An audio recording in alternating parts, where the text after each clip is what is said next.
এই মধ্যপ্রাচ্যের যুদ্ধে ইরাকে আমাদের যে ভাইটি ইন্তেকাল করেছেন তার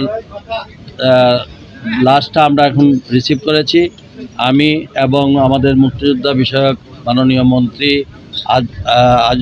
আহমদ আজম খান সাহেব এবং আমাদের পররাষ্ট্র মন্ত্রণালয়ের মাননীয় প্রতিমন্ত্রী শামা ওয়ায়েদ সহ আমাদের সিনিয়র সচিব সহ অন্যান্য সিভিল এভিয়েশনের চেয়ারম্যান সহ অন্যান্য সকল কর্মকর্তারা আমরা এখানে উপস্থিত হয়েছি।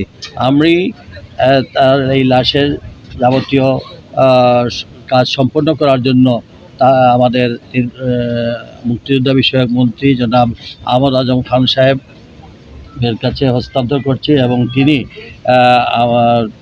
আমাদের মাননীয় প্রধানমন্ত্রী জনাব তারেক রহমানের নির্দেশে আমরা এখানে আসছি। আমরা এই যুদ্ধকালীন সময়ে সবসময় প্রবাসীদের পাশে ছিলাম, আমরা প্রবাসীদের পাশে আছি এবং ভবিষ্যতে ইনশাআল্লাহ সবসময় আমরা তাদের পাশেই থাকব। এবং এই যে মৃতদেহ যে পরিবার, এই পরিবারের আর্থিক সহযোগিতা সহ তাদের এই কোম্পানির যে খরচ সেটা আমরা অফিসিয়ালি আমরা ব্যবস্থা করে দেব এবং তার পরিবারের বাচ্চাদের লেখাপড়ার জন্য আমরা দায়িত্বভার নিয়েছি। তার দুইটা বাচ্চার লেখাপড়ার খরচটাও আমরা বহন করব প্রবাসী কল্যাণ মন্ত্রণালয় এবং সেই সাথে আমাদের মাননীয় মন্ত্রী তার নির্বাচনী এলাকা তার পারিবারিক মানে সমস্ত ইনফরমেশন পেয়ে আমাদের পক্ষ থেকে সরকার আমাদের মাননীয় প্রধানমন্ত্রীর তরফ থেকে যেটুকু করার আমরা প্রয়োজনীয় আলোচনা করে আমরা সেটা করব।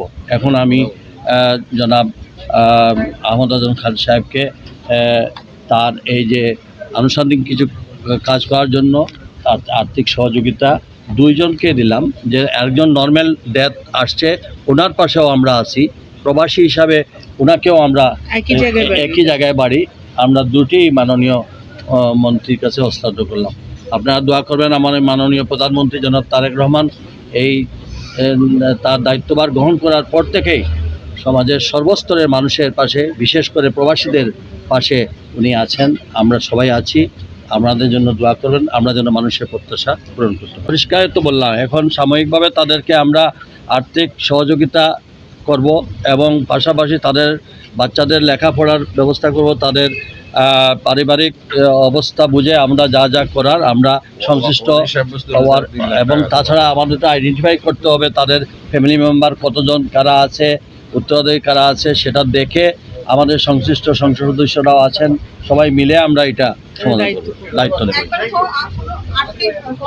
বরাদ্দ দিচ্ছি প্রথমতই আমরা তার কাফন দাফন করার জন্য সময়ভাবে আমরা এটা একটা সামান্য টোকেন দিচ্ছি, আর এরপরে 3.5 লাখ টাকা 3 লাখ টাকা দিচ্ছে। এর পরবর্তীতে যারা বিএমএনটি কার্ড করবে তাদেরকে 10 লক্ষ টাকা আছে।